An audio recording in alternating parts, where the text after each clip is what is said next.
Hello guys, তো এই ভিডিওতে কথা বলবো ম্যান্ডিবল লোয়ার জ কিভাবে গ্রো করবে। তো ম্যান্ডিবল আসলে কি, ছবিতেই মার্ক করে দিয়ে রেখেছি, দেখতে পাচ্ছ। এটাকে বলা হয় ম্যান্ডিবল লোয়ার জ। বড় বড় টপ মডেল অ্যাক্ট্রেসদের জ লাইন ডেভেলপ থাকে, যার কারণে তারা সাধারণ মানুষের তুলনায় অনেক আকর্ষণীয় হয়ে থাকে। আর যাদের এটা ডেভেলপ হয়নি তাদেরকে আমরা টপ মডেল অ্যাক্ট্রেসদের জ লাইন ডেভেলপ হওয়ার কারণে তাদের চেহারা অনেক সুন্দর হয়ে থাকে। তো এই ভিডিওতে বলবো কিভাবে সেটা ডেভেলপ করবে। প্রথম এক্সারসাইজ হলো নেক কার্ল আপ। এই এক্সারসাইজ করে গলার সামনের মাসল স্ট্রং হলে মাথার সামনে ঝুঁকে থাকার সমস্যা সমাধান হয়।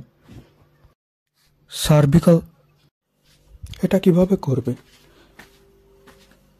এটা মিগমিংয়ের মতো এন বলে টাং পশ্চাৎ রুফের দাঁতের মাড়ির সাথে লাগিয়ে, তারপর কী হতে পারে, সমতল একটা জায়গা হতে পারে, সামনে হতে ফ্লোর হতে পারে, ম্যাট হতে পারে, তার উপর শুয়ে, ফ্লোরের উপর শুয়ে মাথাটা হালকা উঁচু করতে হবে 2 ইঞ্চি পর্যন্ত। তারপর আবার আগের জায়গায় ফিরে যেতে হবে। তারপর এভাবে রিপিটেডলি করে যেতে হবে, স্লোলি।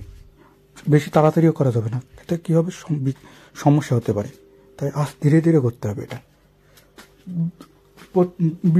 বিষয় 10 থেকে 15 বার এমনটা করলে হয়ে যাচ্ছে প্রতিদিন।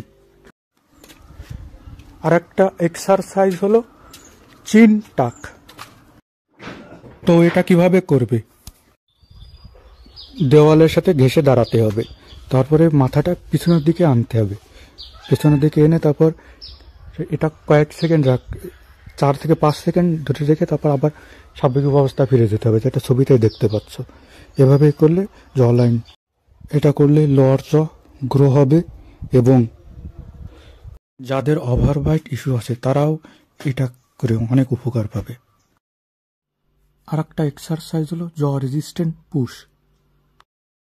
এই এক্সারসাইজ ম্যাসেটর মাসল আর টেম্পোরালিস টার্গেট, যেটা সাইজ ইনক্রিজ করে আর মাসল ফাইবার রিক্রুটমেন্ট করে। এই এক্সারসাইজ বাইট ফোর্সও এনহ্যান্স করে, তারপর সোয়ালোয়িং এফিসিয়েন্সি বাড়ায়। এই এক্সারসাইজ টিএমজি ইস্যু থাকলেও সেটা সমাধান করে, ব্যালেন্সিং মাসল টেনশন।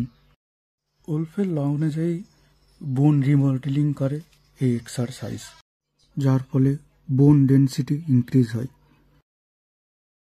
তো এটা কিভাবে করবে,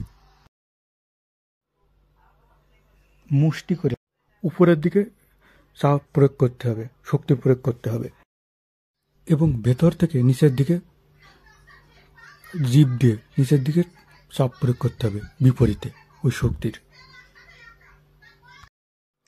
এভাবে প্রতিদিন 30 সেকেন্ড করতে হবে। খেয়াল করতে হবে উভয় সাইডে তা হাত দিয়ে একই পরিমাণ প্রেসার দিতে হবে, না হলে ফেস অ্যাসিমেট্রি হয়ে যাবে। তো আজকের এই ভিডিও এ পর্যন্ত। ভিডিওটি ভালো লাগলে লাইক দাও, শেয়ার করে অন্যদেরকে জানিয়ে দাও, যাতে তারা এই ভিডিও দেখে উপকৃত হতে পারে। কোনো প্রশ্ন থাকলে কমেন্টে জানাও।